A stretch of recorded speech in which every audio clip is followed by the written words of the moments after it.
Assalomu alaykum. Ekran oldidagi qadrli vatandoshlarım va sabdoshlarim.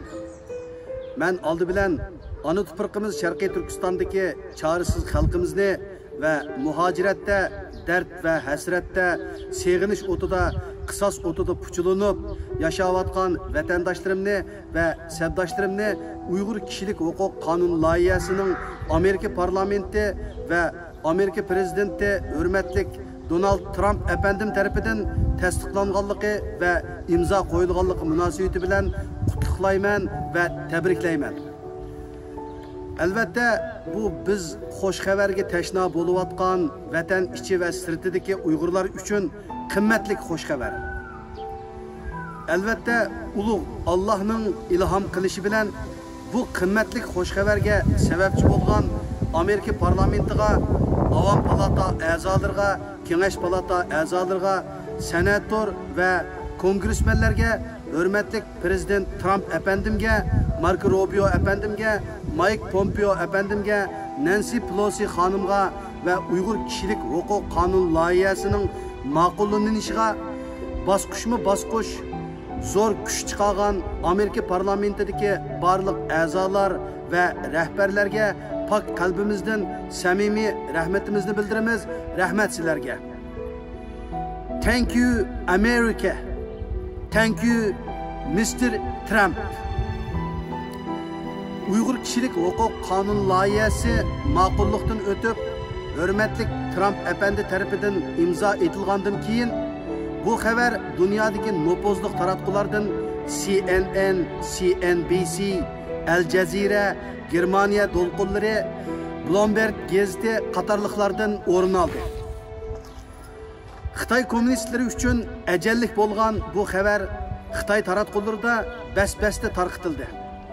Xitoyning oshko'z to'ymas rahbar va siyosatchilari bu xabarni anglab qiziq mash ustiga tushgan qildak azobliq to'lgandi va o'z bo'yniga uzartilayotgan bu ajallik sirtmoqdan o'zini qandoq ap ketish to'g'riliq qapoq boshlari ketib ketdi va ishtonlari yo'l bo'lib ketdi.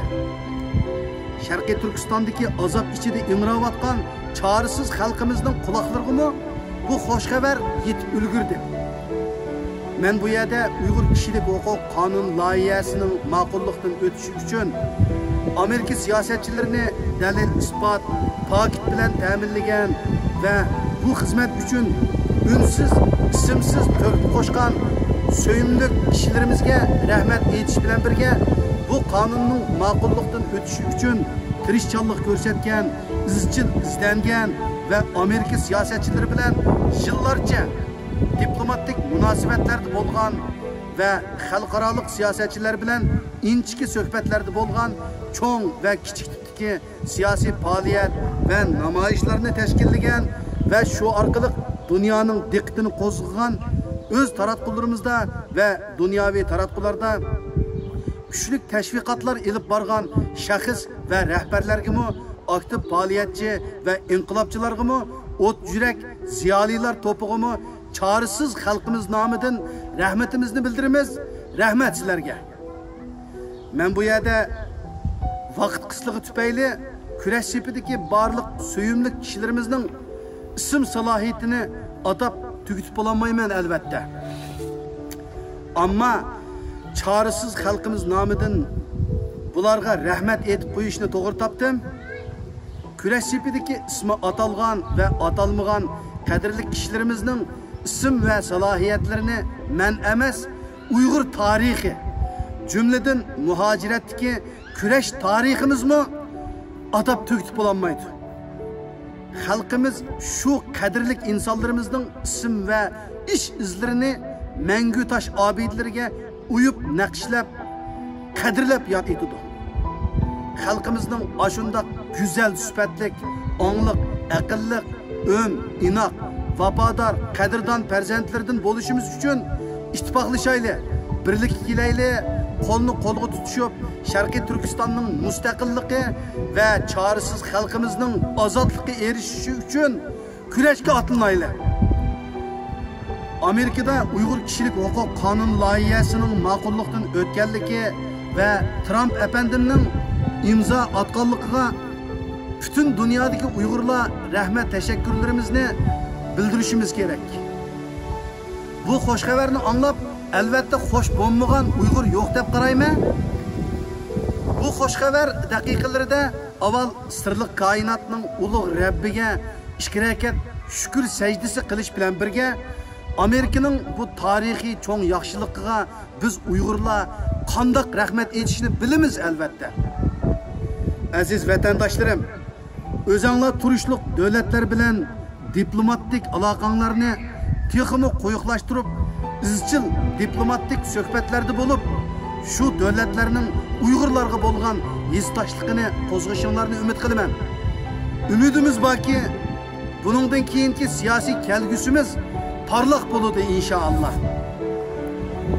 Albatta, Uygur kishilik huquqiy qonun loyihasining Amerika parlamenti tomonidan ma'qullanishidagi eng cho'ng halqiliq omil Xitoy mustamlikasi ostidagi Sharqiy Turkiston xalqining uzun yillik azob uqubatlari, turma va zindonlardagi ichinishli ahu faryodi, Uygur ish a'zolarining qorong'u bozorlarda setilishi, 7 yoshdan 70 yoshgacha begunoh xalq ommasining 5-6 millionlab jazo lagerlarida qiyin qistoqqa ilinishi, Uygur kishilik huquqining iflos Xitoy kommunist tajovuzchilari tarafidan qattiq dafsanda qilinishi qatorliqlar tufaylidan Amerika parlamenti bu qonunni ma'qullagan.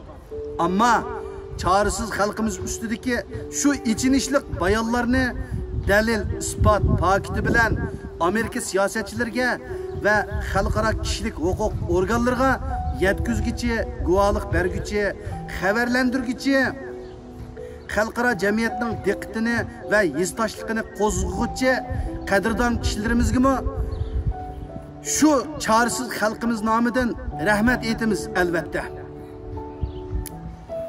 Amerikada Uygur kishilik huquq qonun loyihasining ma'qullikdan o'tishi uchun Amerika parlamenti va xalqaro kishilik huquq organlari bilan diplomatik munosabat qurgan va o'tkir suhbatlar elib borgan ana tuproqimiz Sharqiy Turkistondagi chorasiz xalqimiz tortayotgan Xitoy zulmini yillarcha konkret paketi bilan anglatgan Dünya Uygur Qurultiyi, Amerika Uygur Jamiyati, Sharqiy Turkiston Tashkilotlar Birligi, Sharqiy Turkiston Davlat Majlisi, Kanada ve Avustralya'daki Uygur cemiyetlari, şundaqla Avrupa'daki Uygur Komitet ve Uygur cemiyetleri, Gollandiya Sharqiy Turkiston Tashkilotlar Munbiri,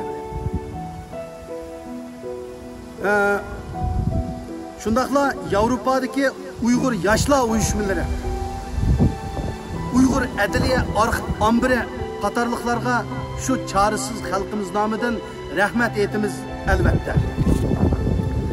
Aziz qarindoshlarım, vatanni so'ymak, xalqni so'ymak, vatan xalq uchun xizmat qilmoq, vatanning suyida eqib, o'tida pushlanmoq uncha oson ishmi emas. Tatliqidan ochiq ko'pirak ish. Ammo bu bek sharafli xizmat. Allah razı bo'ladigan xizmat. Xalq yod etadigan xizmat. O'z vatanini, xalqini so'ygan ve şu vatan xalq uchun xizmat qilgan kishilar haqiqatan suyumlik ve qadrdon kishilardir. Tuvanda bu so'zimga misol sifatida men bu yerda Uygur kishilik huquqiy qonun loyihasining ma'qullikdan o'tishi uchun to'kib qo'shgan, harakat elib borgan sonsizligan qadrli kishilarimizning ism salohiyatini atab bo'lolmasammi? Ammo yeshining cho'ngayib qolganligiga qaramasdan Amerika parlamenti ichidagi siyosatchilar bilan diplomatik aloqalarda bo'lgan Sharqiy Turkistondagi irqiy qirg'inchilik, Uygur kishilik huquqining Xitoy tajovuzchilari tomonidan dafsanda bo'lishi, 5-6 millionlab begunoh xalq ommasining jazo lagerlarida yetishi, Uygur ish a'zolarining qorong'u bozorlarda setilish to'g'riliq, Uygur yosh qiz o'g'illarining Xitoyning ishkiri o'lkalarga qul o'rnida setilishi qatorliqlar tasvirlangan İngilizce paketlik materiallarni Amerikadagi jamoat bilan birga Amerika davlat arboblariga sunish va imzo qo'ydirish jarayonida osh to'q va ussiz qolgan bo'lsa-mu, put-qo'llari og'rigan bo'lsa-mu, charchab ketgan bo'lsa-mu, bu yo'lda izchil xizmat qilgan va izlangan ma'naviy onamiz, rahbarimiz Robiya Qodir xonimga chorasiz xalqimiz nomidan rahmat aytamiz albatta. Rahmat sizga Robiya ana. Aziz qarindoshlarim, aziz sabdoshlarim, muhtaram vatandoshlarım. Robiya onamizni shundoq jasoratga keltirgan. Ana tuproqimiz Sharqiy Turkistondagi Yavuz Xitoy jallotlarining taqibi ostidagi turmi va zindonlarda azobliq ingravotgan chorasiz xalqning ovozi. Robiya onamizni shundoq jasoratga keltirgan. Ana tuproqimizdagi ota-onasi o'ldirilgan yoki g'oyib qilib etilgan yetim bolalarning azobliq yig'i ovozi.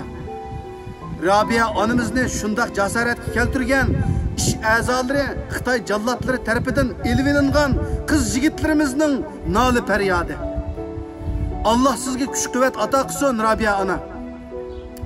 Shundaqla butkul muhojiratda rahbarlar va aktiv faoliyatchilar uyushtirgan yig'in va namoyishlar bo'lsin, har turli faoliyatlar bo'lsin, qimmatli vaqtinglarni chiqarib qatnashgan va ishtirok qilgan, iqtisod ajratgan barliq o't yurak xalq to'piga, isbot va guvohlik berguchi shaxslarga, ko'p kishilik, oz kishilik, yolg'iz kishilik namoyishlarni tashkillagan shaxslarga, ixtiyoriy xizmat qilguvchilarga, chorasiz xalqimiz nomidan rahmat aytamiz, rahmat sizlarga. Oxirida men Amerika parlamenti tarafidan Uyg'ur kishilik huquqi qonun loyihasi ma'qullanganligiga rahmat aytish yuzasidan Amerikaning har qaysi shaharlaridan atoyidan Washingtonga yig'ilib, Oqsaroy oldida va atrofida Amerikaga va Amerika parlamentiga, kuchli siyosiy rahbarlarga, Prezident Trump efendimga rahmat aytgan Amerikadagi o't yurak Uyg'ur qarindoshlarimga va sabdoshlarimga chorasiz xalqimiz nomidan rahmat aytaman, rahmat sizlarga. Shundaqla Kanadadami va dunyoning har qaysi joylaridami bu rahmat aytish faoliyatini elib borgan qarindoshlarim va sabdoshlarimga chorasiz xalqimiz nomidan rahmat aytaman, rahmat sizlarga. Rahmat, diqqat berganinglarga rahmat.